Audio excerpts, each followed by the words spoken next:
ఆగో ఎవరు కడుతున్నావు? Police station కి మీ మీద రిపోర్ట్ ఇవ్వడానికి. పోలీస్ స్టేషన్ కా? పద, మేము వస్తాం పద. నీ గురించి మేము ఇస్తాం రిపోర్ట్. నా గురించా? ఏమని? ఏమనంటాయా? ఎంత అమాయకంగా అడుగుతున్నాడు.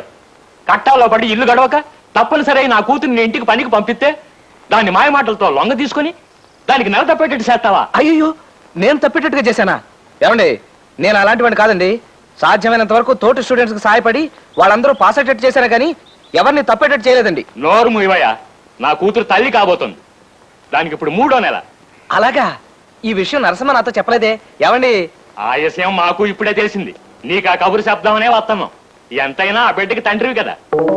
నేను? ఇదేమిటండి, నేను నరసింహ గారిని? చచ్చా, ఏమండి, ఇది అన్యాయం అండి. నేనే పాపం ఎరగను. చేసిందంతా చేసి ఇప్పుడు ఏం ఎరగనంటే నా గతి ఏంటి? చెప్పండి బాబు, మీరే న్యాయం చెప్పండి. నా బిడ్డ నేను ఇంటికి పని మనిషిగా పంపిస్తే దాన్ని లోపరుచుకొని దానికి గర్భం చేశాడు. ఏంటయ్యా ఇది అంటే నాకేం తెలియదు అంటున్నాడు.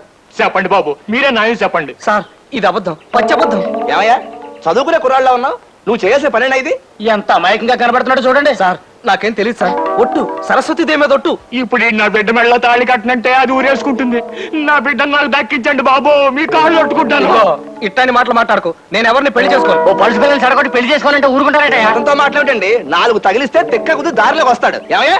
ఆగండి. Excuse me.